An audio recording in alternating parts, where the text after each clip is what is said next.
नमस्कार, आप सभी का मेरे चैनल में स्वागत है। और मैं आज पंडित मोतीलाल नेहरू के बारे में बताने जा रहा हूं, जो प्रथम प्रधानमंत्री पंडित जवाहरलाल नेहरू के पिताजी थे। उन्हीं से जुड़ी कुछ खास बातें मैं बताने जा रहा हूं। नेहरू जी के पिता का 5 रुपये के नोट के साथ क्या था कनेक्शन, जानते हैं। 6 फरवरी को मोतीलाल नेहरू की पुण्य तिथि होती है। यह देश के पहले प्रधानमंत्री जवाहरलाल नेहरू के पिता और कांग्रेस के पूर्व अध्यक्ष मोतीलाल नेहरू थे। उनकी गिनती देश के बड़े नेताओं में होती थी। वैसे वो अपने जमाने के देश के टॉप के वकील थे। उनकी फीस काफी मोटी होती थी। उनकी धन दौलत को लेकर अक्सर कहानियां प्रचलित है। कहा जाता है कि उनके पास वकालत से इतना ज्यादा पैसा था कि गिनती देश के शीर्ष धनी लोगों में होने लगी थी। यानी कि देश के धनी लोगों में उनकी गिनती होती थी और वह पैसा जो है वकालत से उन्होंने कमाई थी। 1990 की शुरुआत में उनका बार बार यूरोप जाना समान बात थी।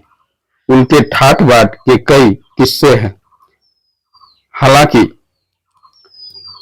बाद में जब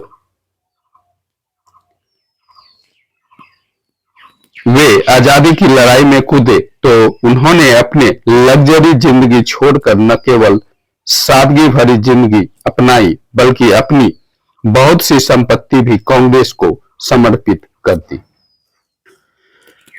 भारत के पूर्व न्यायाधीश पी सदाशिवम ने उनके बारे में इंडियन लॉ इंस्टीट्यूट के एक जर्नल में लिखा, वे विलक्षण वकील थे।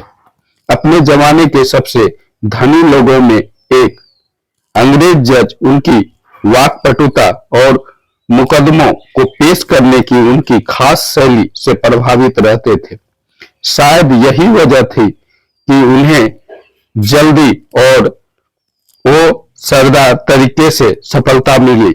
इन दिनों भारत के किसी वकील को ग्रेट ब्रिटेन के प्रिवी काउंसिल में केस लड़ने के लिए शामिल किया जाना लगभग दुर्लभ था, लेकिन मोतीलाल नेहरू ऐसे वकील थे जो उसमें शामिल किए गए। विकिपीडिया उनके जीवन के बारे में कहती है, उन्होंने बचपन में अपने पिता को खो दिया। उनके बड़े नंदलाल नेहरू ने उन्हें पाला। नंदलाल आगरा हाईकोर्ट में वकील थे।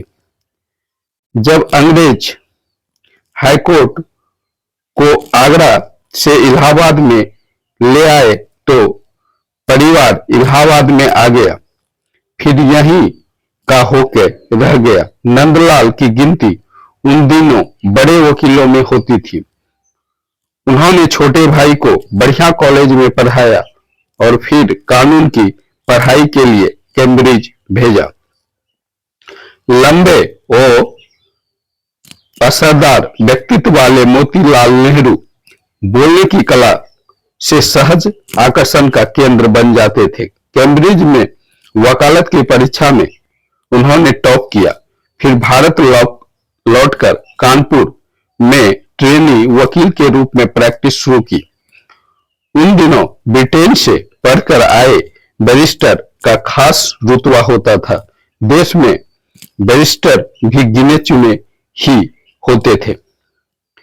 फिर एक केस के हजारों मिलने लगे। जब 3 साल तक मोतीलाल नेहरू ने इलाहाबाद आकर 1988 में हाईकोर्ट की प्रैक्टिस 1888 होगा 1888 में हाईकोर्ट में प्रैक्टिस शुरू की सब कुछ आसान नहीं था। बड़े भाई नंदलाल के निधन के बाद बड़े परिवार का बोझ भी उन पर था। अंग्रेज जज भारतीय वकीलों को ज्यादा तवज्जो नहीं देते थे। मोतीलाल नेहरू ने तकरीबन सभी अंग्रेज जजों को प्रभावित किया। पी सदाशिवम लिखते हैं, उन्हें हाईकोर्ट में पहले केस के लिए 5 रुपये का नोट मिला था। उनकी कीमत तब बहुत ज्यादा थी। तब तो ये नोट इतना छोटा हो चुका है कि दिखता भी नहीं। रिजर्व बैंक ऑफ इंडिया ने इसे करीब करीब छापना बंद कर दिया है। कारण बताया जाता है कि 5 रुपये के नोट की छपाई की लागत बढ़ गई। उनकी तुलना में सिक्के का इस्तेमाल करना अधिक किफायती है। हालांकि आधिकारिक तौर पर 5 रुपये के नोट को बंद करने की कोई घोषणा नहीं की गई, लेकिन 5 का ये नोट उनके लिए खास यादगार बन गया। इन नोट के साथ ये उनका खास कनेक्शन था। फिर तरक्की की सीढ़ियां चढ़ते गए।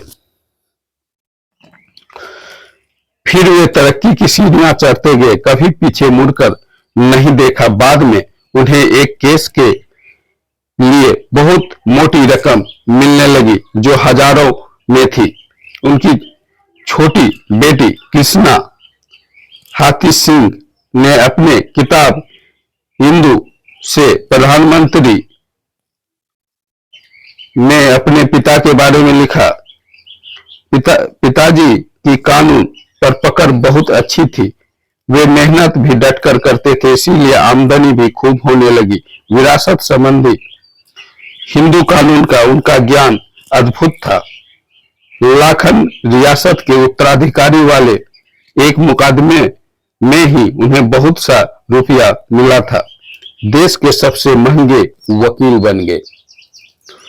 उनके पास बड़े जमींदारों, तालुकदारों और राजे महाराजा के जमीन से जुड़े मामलों में केस आने लगे।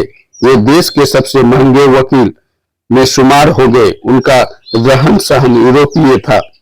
कोट पैंट, घड़ी, शान शौकत और घर में वैसी ही नफासत।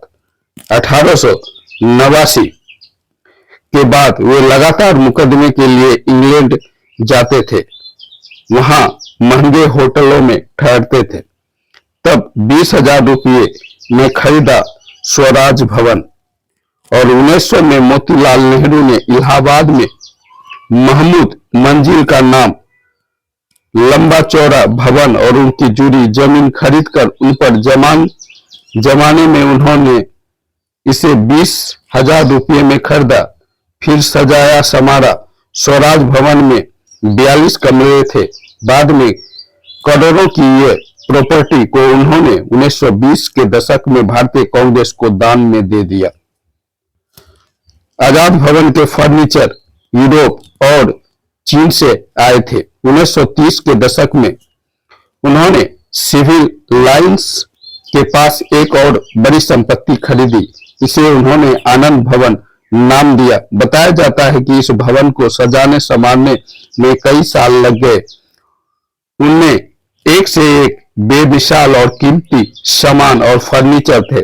बताया जाता है कि उनकी फर्नीचर और सजावट के सामान खरीदने के लिए मोतीलाल ने कई बार यूरोप और चीन की यात्राएं की। 1970 के दशक में इंदिरा गांधी ने इसे देश को समर्पित कर दिया। कपड़े लंदन से सिलकर आते थे, यूरोप में धुलने जाते थे। मोतीलाल नेहरू के बारे में कहा जाता है कि उनके कपड़े लंदन से सील के आते थे। यही नहीं, ये कपड़े ऐसे होते थे जिनकी खास धुलाई होती थी जो यूरोप में होती थी। लिहाजा उन्हें इलाहाबाद में से वहां भेजा जाता था। हालांकि बाद में उनके बेटे जवाहरलाल नेहरू ने इनका खंडन किया कि उनके कपड़े धुलने के लिए विदेश जाते थे, बल्कि उन्हें यहां तक कहा कि वे एकदम बेतुकी बात है। मोतीलाल नेहरू की छोटी बेटी कृष्णा ने अपनी आत्मकथा में लिखा, उनका परिवार तब पश्चात तरीके से रहता था। तब भारत में उनके बारे में सोचा भी नहीं जाता था। डाइनिंग टेबल पर एक से एक महंगे कॉकरीज और छुरी कांटे होते थे। अंग्रेज आया काम करती थी मोतीलाल नेहरू के घर में। किस्मा में यह लिखा, उन दिनों उनके परिवार में उन दिनों एक या दो अंग्रेज आया काम करते थे। परिवार में बच्चे को पढ़ाने के लिए अंग्रेज ट्यूटर आते थे। जवाहरलाल नेहरू को लंदन में कैसे रखा? जवाहरलाल नेहरू जब हेरो और ट्रिनिटी कॉलेज में पढ़ने के लिए गए तो शान शौकत से रहते थे। कहा जाता है कि पिता मोतीलाल नेहरू ने उनकी सुविधा के लिए पूरे स्टाफ के साथ कार और सोफा की व्यवस्था की। तब जवाहरलाल नेहरू का दाखिला लंदन में होना था तो मोतीलाल नेहरू अपने पूरे परिवार के साथ 4-5 महीने के लिए लंदन चले गए। वहां पूरा परिवार शान शौकत में रहा। इलाहाबाद में पहली विदेशी कार नेहरू परिवार में आई। उन दिनों भारत में कारें नहीं बनती थी बल्कि विदेश से खरीद कर मंगाई जाती थी। इलाहाबाद में उन दिनों शायद ही कोई कार थी। इलाहाबाद की सड़कों पर आई पहली विदेशी कार नेहरू परिवार की थी। अंग्रेज चीफ जस्टिस खास तवज्जो देते थे।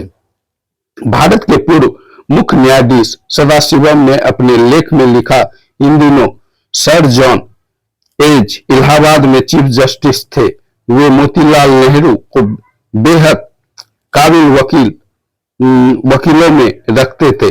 तब वे जिरह करने आते तो उन्हें सुनने के लिए भीड़ लग जाती थी। वे हमेशा अपने केस को न केवल असरदार तरीके से पेश करते थे बल्कि खास तरीके से पूरे मामले को समझा पाने में सक्षम होते थे। उन्हें पैसा कमाना पसंद था। मोतीलाल नेहरू 1900 के बाद कई दशकों तक भारत के सबसे ज्यादा पैसा कमाने वाले वकील बने रहे। उनकी गिनती तब देश के सबसे धनी लोगों में होती थी। उन्होंने अपने बेटे जवाहरलाल नेहरू को एक बार लिखा, मेरे दिमाग में स्पष्ट है कि मैं धन कमाना चाहता हूं लेकिन इसके लिए मेहनत करता हूं और फिर धन अर्जित करता हूं। हालांकि बहुत से लोग ऐसे भी हैं जो इनसे कहीं ज्यादा पाने की इच्छा रखते हैं लेकिन मेहनत नहीं करते हैं।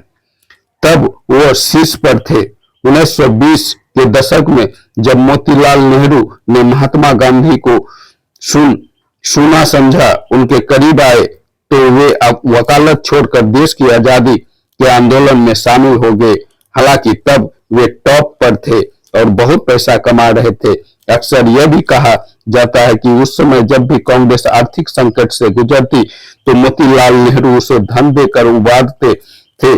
वे 2 बार कांग्रेस के अध्यक्ष भी रहे। उनका निधन 6 फरवरी 1931 को लखनऊ में हुआ, लेकिन उनके परिवार ने सहा भी बहुत। हालांकि यह बात भी सही है कि आजादी की लड़ाई में किसी परिवार ने सबसे ज्यादा सहा तो वे उन्हीं का परिवार था। एक समय ऐसा भी आया जब उसके परिवार के ज्यादातर लोग जेल में होते थे। अंग्रेज सरकार अक्सर उनके घर में छापा डालती थी। परिवार के ज्यादातर लोगों को जेल में रहने के कारण इंदिरा गांधी का ज्यादा बचपन अकेलेपन में बीता। कृष्णा हाथी सिंह लिखती है, गांधी जी से मिलने के बाद उनका जीवन एकदम बदल गया। वे लोग सादगी से रहने लगे। पिताजी के वैभव का एकदम त्याग कर दिया। उन्होंने अपनी बहुत सी प्रॉपर्टी कांग्रेस को दे दी। यहाँ तक कि उन्होंने अपना एक मकान भी कांग्रेस को कार्यालय बनाने के लिए दे दिया। अच्छी खासी